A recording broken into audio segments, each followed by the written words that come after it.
Bonjour à tous et bienvenue dans ce nouveau tutoriel où cette fois-ci nous allons apprendre à faire des muzzle flash. Donc les muzzle flash, c'est les tirs en fait, les tirs qu'on trouve dans les vidéos. Et c'est cette question qui revient le plus souvent, et les gens me demandent de faire une vidéo pour montrer comment faire les tirs dans une vidéo. Donc c'est parti!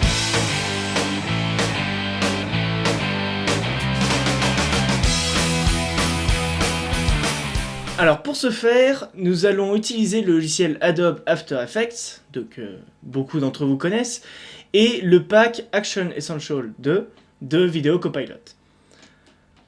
Alors nous avons ici deux rushs, donc un rush de l'épisode 3 de Jean Rambio, que voici, hop, donc avec Malcolm qui tire une rafale, pour apprendre à faire des tirs en rafale, et un rush de l'épisode 9, où on voit Silver qui tire au pistolet, pour apprendre à faire des tirs avec une arme blanche.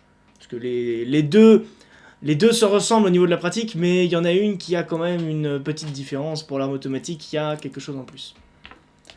Alors on va commencer par le tir au pistolet. Donc vous importez votre rush en le faisant copier-coller dans After Effects. Et ensuite vous prenez votre rush et vous le déplacez dans la composition, ce qui vous crée, hop, voilà, une composition qui est au nom du rush, à la taille, à l'image, à tout ça. Il a exactement les mêmes paramètres, ce qui évite de faire des erreurs, comme par exemple faire une séquence en 24 images secondes, alors que votre vidéo est en 25. C'est une erreur très fréquente et je la fais moi-même de temps en temps, ça m'arrive.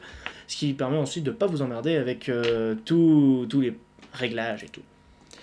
Alors, notre rush est ici. Donc, on peut remarquer, le tir se situe à peu près au début du mouvement avec sa main. Donc, hop, vous pouvez voir ici, sa main commence à bouger. Donc, on va situer le tir à cette image-là. Hop. Et donc, pour ce faire, on va aller piocher dans Action Essentielle 2. Donc là, c'est le pack 720p que j'ai. Et on va aller, hop, à 11 Muzzle Flash. Donc on va virer les automatic fire, on va prendre directement les muzzle flash tout court. Là c'est les muzzle flash straight qui nous intéressent, donc celles qui sont de face. On va disons prendre jusqu'à celle-là et tout importer dans After Effects. Ça permet comme ça de pas s'embêter à faire des prévisualisations, comme très souvent ils sont en HD, ils sont un peu lourds, donc à prévisualiser ça prend du temps. Alors, il vaut mieux tout importer dans After Effects et vous prévisualisez directement dans le logiciel. Et ensuite, vous supprimez ce que vous voulez pas. Hop là, alors, nos muzzle flash sont dans le panneau projet. Hop. Voilà, alors on va prendre la première, par exemple. Donc la première, la voici. Elle est pas très belle. On va en prendre une autre. Celle-là fait un petit peu pétard.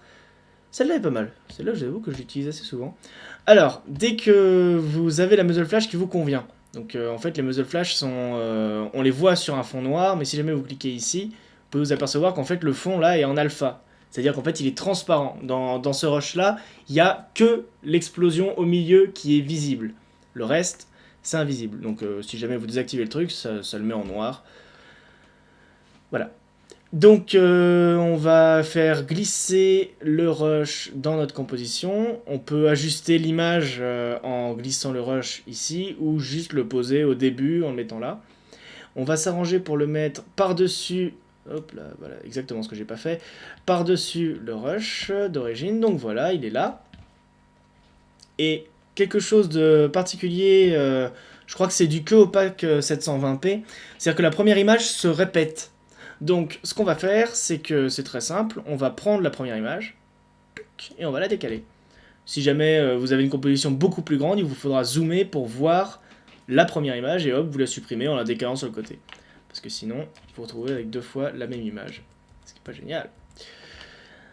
Hop, donc voilà, notre explosion est là. Donc on voit pas très bien, mais il y a une flamme et ensuite un tout petit peu de fumée derrière. Bon, là, en l'occurrence, la fumée n'est pas hyper utile. Donc voilà, notre flamme, on va la placer au niveau du pistolet, on va l'agrandir un peu.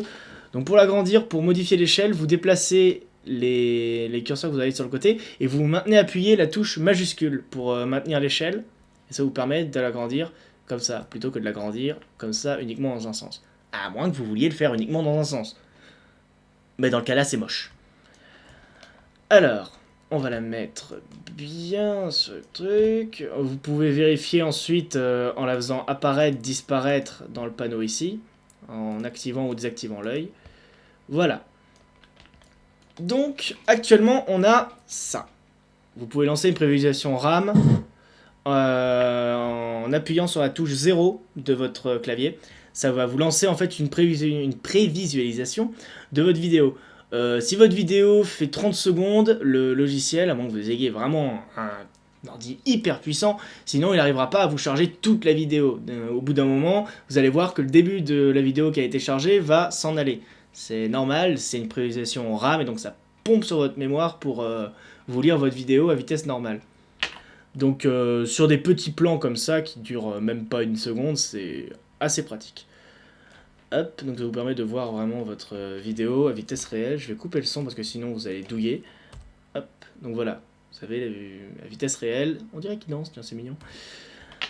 Ok, donc là, on peut voir que le résultat est bien, mais ça fait encore trop coller sur l'image. Il manque un côté un petit peu, comment dire, un côté immersif et surtout, il manque une influence sur l'environnement. Notamment en intérieur, une flamme, ça influence l'environnement. Ça l'éclaire plus qu'il n'était éclairé avant. Donc pour ça, vous allez prendre votre rush d'origine et vous allez appuyer sur CTRL plus D pour dupliquer votre rush. Ce qui va en fait vous en mettre un deuxième par-dessus. Et ce deuxième, on va s'en servir pour faire justement la lumière.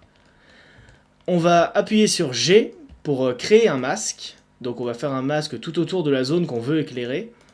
Hop, on va dire grosso modo, voilà, je fais un masque grossier, hein, c'est un tutoriel, vous vous appliquerez certainement mieux que moi. Voilà, donc là vous avez votre masque. C'est-à-dire que si jamais on fait une image en 3D, on se rend compte que le premier plan n'est plus que délimité par le masque, le deuxième est en entier, et par-dessus les deux, on a le muzzle flash. Et donc, c'est là qu'intervient la magie d'After Effects, on va le passer en mode addition. ADD, si vous avez le logiciel en anglais. Hop là, et donc vous voyez que la zone... Hop, je vais faire disparaître le masque. La zone en question est plus claire maintenant. Plus elle est éclairée, plus elle sera claire. Plus elle est sombre, moins l'effet addition aura de l'effet. Hop là, donc vous avez ça. Seul problème, c'est que vous voyez, c'est un petit peu... C'est un peu trop net comme contour. On n'y croit pas trop là. Ça fait encore plus peinturluré et collé que ça le faisait avant. Donc on va revenir au curseur d'origine avec V. Et là, vous allez sélectionner une partie de votre masque, ou même tout votre masque, si vous voulez. Et vous faites clic droit. Vous allez dans Masque, Contour progressif du masque. Là, comme on est sur un rush en 1920 x 1080, on va mettre 175 pixels. Hop, et là vous avez déjà un contour progressif qui est déjà beaucoup plus joli. Après, dans la version CS6, vous avez le moyen d'ajuster le contour progressif, le faire plus large à un endroit, plus restreint à un autre, mais je vais pas m'attarder sur cette option, je le montrerai dans une autre vidéo. Là pour l'instant c'est pas vraiment le sujet, mais avec l'option que je viens de vous montrer, ça vous met un contour progressif identique partout autour de votre masque. Alors on a notre masque, le seul problème c'est que si jamais on le laisse tel quel, notre masque, il va rester tout le long, parce qu'il a l'impression qu'il a une grosse lampe au-dessus de la tête. Bon, c'était le cas, mais là, elle est encore plus grosse. Alors, ce qu'on va faire, c'est que... Hop, on va virer ça, parce que sinon, ça casse tout. On va sélectionner le rush addition. Bah, d'ailleurs, on va le renommer. Tiens, on va les renommer, ce sera plus simple pour vous repérer. Renommer. Voilà. Donc, on sélectionne le rush addition, on appuie sur la touche M, qui nous met donc en évidence les masques. Là, j'ai verrouillé le masque parce que j'ai activé l'option... que dès que les masques sont verrouillés, ils disparaissent. Ce qui permet de ne pas avoir 100 000 masques à l'écran. La première fois que j'ai fait After Effects, je me suis retrouvé avec une douzaine de masques à l'écran. Je vous assure que on n'y comprend plus rien à la fin. Donc cette option est activable de mémoire. Clic droit, vous cherchez, vous farfouillez dans les options. Là, c'est pas le sujet du... Voilà, masque, masquer les masques verrouillés. Donc vous faites ça, et comme ça, dès que vous verrouillez votre masque, il disparaît, ce qui vous permet de mieux voir le résultat, et de ne pas avoir 36 000 masques à l'écran. Je me suis perdu moi au final.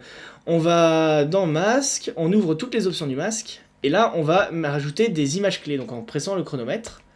On va ajouter une première image clé ici sur l'opacité du masque en fait. Le masque ici est visible à 100%, et l'image d'avant on va le mettre à 0%. Ça, le masque est totalement invisible, donc il n'y a pas de lumière. On le met, et on va dire 2 images après, on le met à 0 à nouveau. Donc l'image entre les deux va être à 50, parce qu'il fait une courbe en fait entre les deux. Et donc voilà, là vous avez votre masque, enfin votre lumière, qui va apparaître lors du tir, et diminuer ensuite. Si jamais la lumière n'est pas suffisamment présente, vous pouvez toujours modifier votre rush addition avec l'effet, hop, exposition. Vous rajoutez l'effet exposition et vous le montez un petit peu. Bon après vous voyez, ça fait ressortir quand même vachement. Hein. Après ça dépend du style de vidéo que vous faites. Hein. Alors, maintenant qu'on a notre effet de tir, il va falloir quand même qu'on le rende un peu plus réaliste, parce que là, il fait quand même toujours un peu plaqué sur l'image. Donc, pour ça, on va utiliser le muzzle flash et on va le passer en mode addition, comme on a fait pour faire l'éclair, la lumière lors du tir. Là, on va le passer en addition. Hop. Et tout de suite, il paraît beaucoup plus incrusté dans l'image. Vous voyez, sur le bord. Il s'est un petit peu incrusté, on voit un petit peu le flingue qui ressort. Et ça aide à le dissimuler mieux dans l'image. Et ensuite, un petit truc perso. Hop, si jamais vous voulez rajouter encore plus de réalisme dans le truc, vous créez un calque d'effet. Hop. Quel calque d'effet, vous le placez sous le muzzle flash. Et là, vous allez chercher l'effet Optical Flares, donc qui est aussi un plugin créé par Video Copilot qui permet de créer donc des flares, donc des lumières qui à l'origine sont parasites. Par exemple, quand vous filmez face au soleil ou à une lampe quelconque avec un réflexe ou une caméra, et ben vous obtenez ce genre de lumière là qu'on appelle un flares. Et donc là, on va s'en servir pour donner une sorte d'atmosphère en fait. On va faire que la lumière éclaire l'atmosphère. Une lumière volumétrique. Donc on va placer le flares derrière la lampe. Et là vous voyez que donc notre rush a disparu en dessous par rapport à avant. C'est parce que dans le render mode, on est toujours sur on black. Donc on va passer sur over original. Et hop, on réapparaît dessus. Alors après vous modifiez la position de votre lens flare et aussi la position du centre. Donc vous pouvez modifier si jamais vous voulez virer ça un petit peu plus sur le côté ou quoi. Là en l'occurrence on va le faire un peu par là. Tiens, c'est joli. Et on va modifier le flares en allant dans options. Hop, et une fois dans options, vous allez aller dans les presets, vous allez aller dans light et evening sun. Donc c'est une lumière comme le soleil en quelque sorte. Là, on va monter un petit peu le glow, donc qui est l'atmosphère, enfin la lumière atmosphérique. Et on va baisser un petit peu les streaks. C'est les petits traits que vous voyez sur le côté. Alors il y en a un troisième qui est un peu plus bas. Voilà, il est là. On va baisser aussi. Voilà. Hop, vous cliquez sur OK. Et là, vous revenez dessus. Vous pouvez toujours modifier ensuite la luminosité et l'échelle ici. Donc on modifie la luminosité un tout petit peu. Voilà. Ça illumine la scène encore plus que d'avoir mis uniquement les lumières avec le filtre addition. Alors là ce qu'on va faire c'est pareil, on va mettre des images clés pour qu'il soit à 80 pendant le tir. Parce qu'ici vous voyez il apparaît toujours avant, ce qui peut s'avérer gênant pour le réalisme de la scène. On va le mettre à 0, 80, et 2 images après on va le remettre à 0. Et voilà, ce qui vous fait un lens flare qui donne une impression un petit peu de coup de feu un peu plus grand. Ça aide à ce que la scène passe mieux quand même, parce que quand on a un vrai tir, ça éblouit, ça envoie beaucoup de lumière, et donc forcément ça se ressent sur la lumière ambiante, la lumière volumétrique, donc c'est bien d'en rajouter un petit peu avec Optical Flares.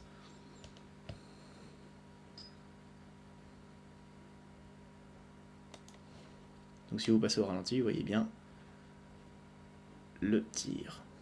Hop, j'ai les bandes noires en haut qui se colorent avec. Hop, pour ça, ça va être très simple. Donc là vous avez l'image sans bande noire, détourée à l'arrache. Et voilà, vous pouvez voir l'effet de tir. Donc après vous pouvez rajouter des douilles. Personnellement je le fais pas parce que je trouve que c'est beaucoup de temps perdu pour un résultat qui à vitesse normale n'est pas vraiment visible à l'écran. Après il y en a qui adorent et qui en rajoutent partout. Mais bon, si jamais ils ont envie de perdre des heures pour un truc que seuls eux et 2-3 personnes voient, c'est leur choix. Moi perso je le fais jamais. Sauf peut-être pour des tirs au ralenti. Et encore. Donc, on va attaquer notre deuxième partie, c'est-à-dire que là, on avait donc le tir sur le practica, donc qui était un tir de pistolet. Maintenant, on va passer à un tir d'arme automatique. Alors, l'arme automatique, ça fonctionne à peu près pareil, sauf qu'il y a un détail en plus, c'est que, bon, là, dans le cas présent, hop, là, j'ai perdu. Dans le cas présent, le tir reste relativement statique, mais par moment, quand vous filmez, la personne qui tire peut passer en rafale comme ça. Il faut que vous suiviez ensuite le canon pour qu'à chaque fois qu'il tire, ce soit raccord.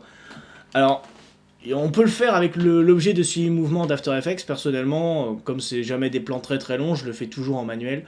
Donc là, le plan que j'ai, c'est pas un plan qui bouge énormément malheureusement. Mais bon, on va essayer de se contenter de ça. Hein. Hop, nouvelle composition. Voilà. Donc on a le tir qui est là. Voilà. Et il commence à tirer à partir de là. Hop. Il faut essayer de trouver le moment où l'arme devient floue quand vous filmez en 25 images par seconde. C'est le moment où l'acteur donne le mouvement de recul.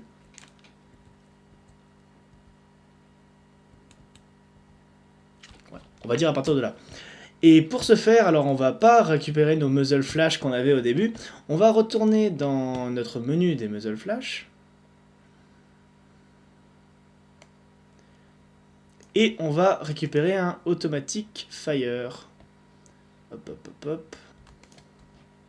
Vous prenez vos 5 automatic fire, vous les déplacez dans After Effects. Hop. Maintenant que vos effets sont là, on va choisir lequel prendre. Donc en fait, les automatic fire, c'est une succession de muzzle flash qui sont en une seule vidéo. Et ça aide à ne pas avoir à mettre plein de muzzle flash à la suite. Vous mettez un automatic fire qui dure à peu près, je sais pas combien il dure là, 1 seconde. Oui, dans ces eaux-là. Et ça, l'effet est très bien rendu. Ça vous fait gagner du temps. Alors, là, on a voilà, le tir de face, donc celui-là. Voilà, on voit bien la fumée là sur ça, c'est bien. Parce que la fumée s'accumule un peu plus à chaque fois. Voilà. Donc, même souci que pour les autres. Ah bah non. Ah non, pas sur celui-là. C'est bizarre. Donc là, sur celui-là, apparemment, vous n'avez pas 2 fois la première image. Donc c'est cool. Ça doit être que pour les simples alors. Je dis que de la merde. Hop. Alors vous le mettez pareil comme l'autre, hein, on va essayer de faire plus rapidement cette fois-ci, vous connaissez un petit peu le truc.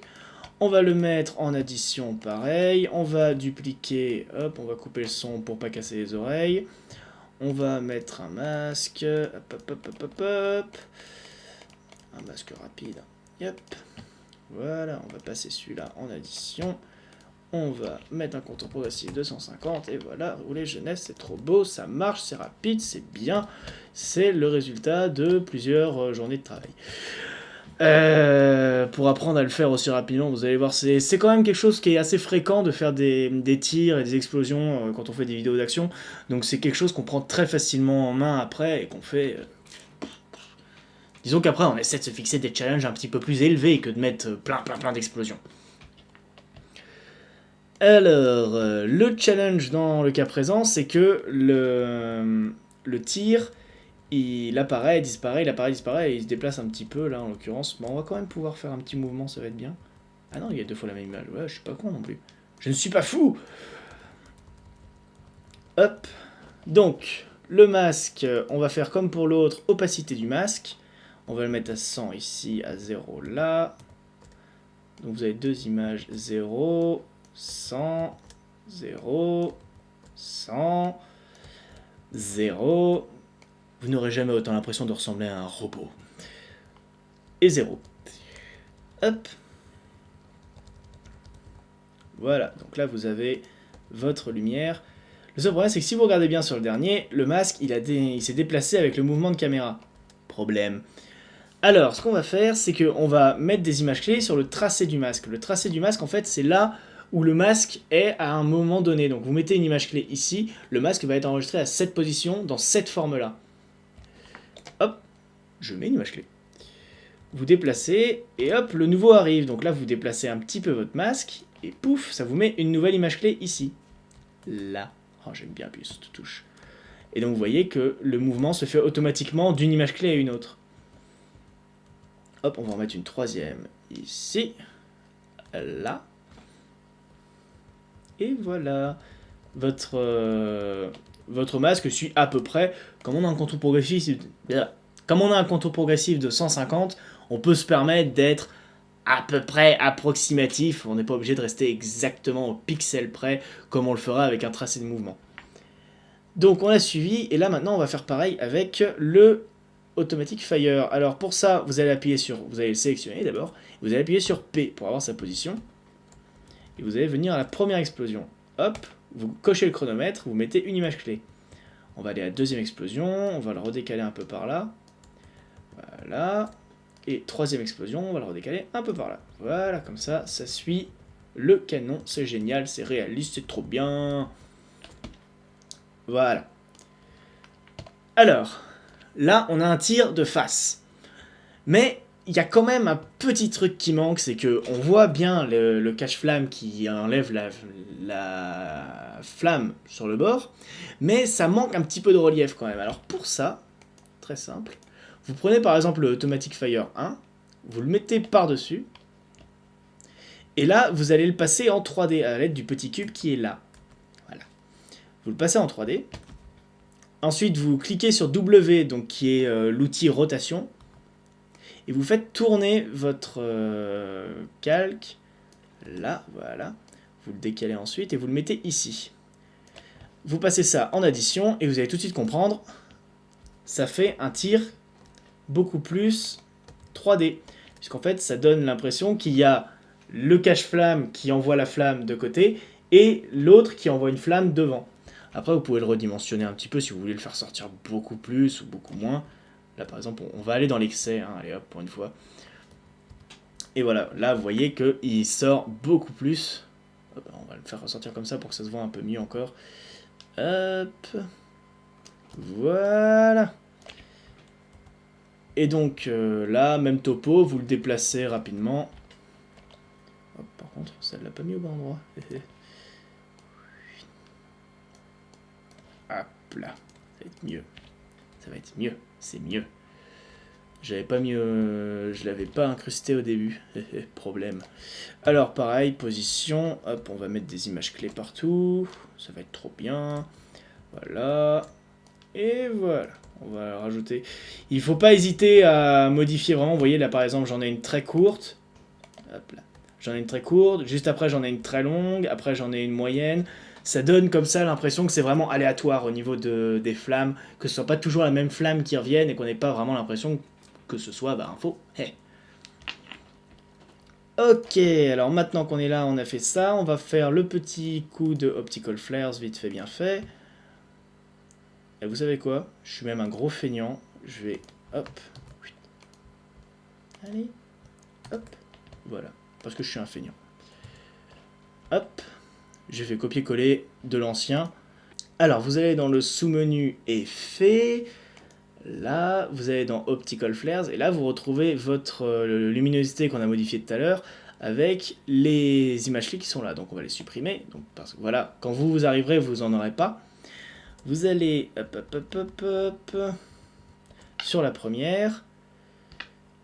Et on va modifier la luminosité. On va la remettre à 100. Oula, 100, pas 1500. Pour au fou. Hop, et voilà. Bon, là, ça fait peut-être un petit peu trop au 100, donc pas de problème. On va le descendre à 80. Voilà. 80. Vous cochez la première image clé. Bon, déjà, vous n'oubliez pas de mettre à 0 avant. C'est très fréquent, ça, comme erreur, avec les filtres d'addition et les effets Optical Flares. C'est qu'on met le premier à 100, et on oublie de mettre celui d'avant à 0. Et on s'en rend compte au rendu, et on s'en veut. Et on recommence tout. Alors qu'il vous suffit de penser à mettre l'image juste avant à 0, et puis comme ça au moins vous gagnez du temps. Encore et indéfiniment. Hop, 2 images plus loin, on va remettre à 0. On remet à 80. 0. 80. 0.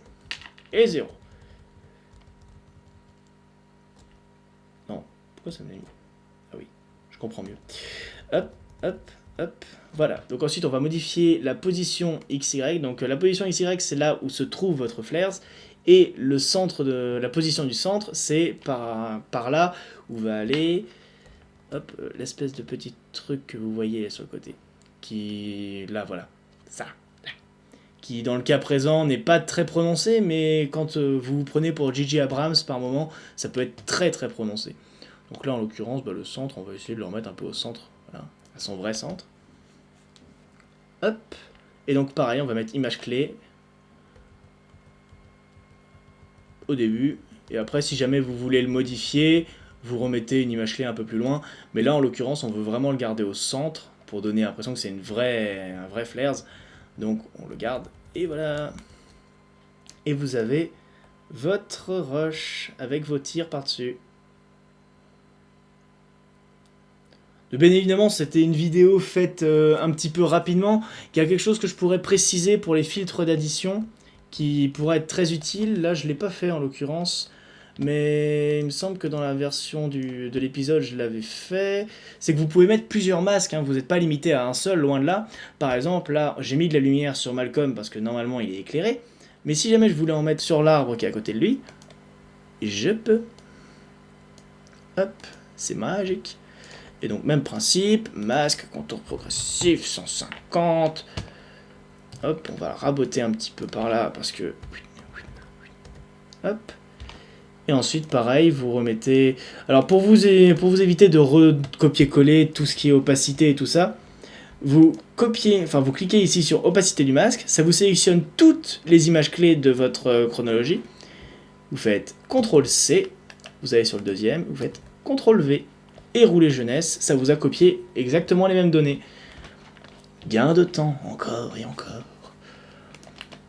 Et voilà, votre arbre s'éclaire en même temps que le tir. Bon après, le tracé est pas le même, d'accord, je reconnais que le tracé est pas le même. On va faire ça vite fait, hop, tracé. Hop, voilà, et voilà. C'était le dernier. Voilà, ce qui donne une impression un peu plus de relief. Bon là j'ai totalement merdé sur la fin, c'est pas beau, c'est moche. Et on aurait pu faire pareil aussi sur celui de gauche, parce que je suis en train de penser que celui de gauche est plus proche. Mais bon, enfin vous avez compris le principe, vous pouvez faire plusieurs caches, plusieurs masques dans le même calque. Ça n'interdit rien, hein, le fait d'en faire un. Donc vous pourrez en faire sur tous les éléments du décor, pour ne pas avoir qu'un seul endroit qui est éclairé, à savoir la personne qui tire. Plus vous serez réaliste dans les notions de l'éclairage, mieux le résultat passera. C'est beau. C'est beau. Alors merci d'avoir regardé ce tutoriel. Vous pourrez en retrouver d'autres, pas beaucoup, hein, parce que bon, je ne suis pas hyper productif, il faut l'avouer. Sur la même chaîne, Vector Production 2, où vous regardez actuellement, vous pouvez vous abonner à la chaîne. Vous y trouverez des making-of, des bêtisiers, des VFX breakdown, des tutoriels, plein. Absolument tout. Même des tests du matériel aussi. Tests. Donc à bientôt pour la prochaine vidéo qui sera certainement, pour rester dans le même thème, comment faire une explosion.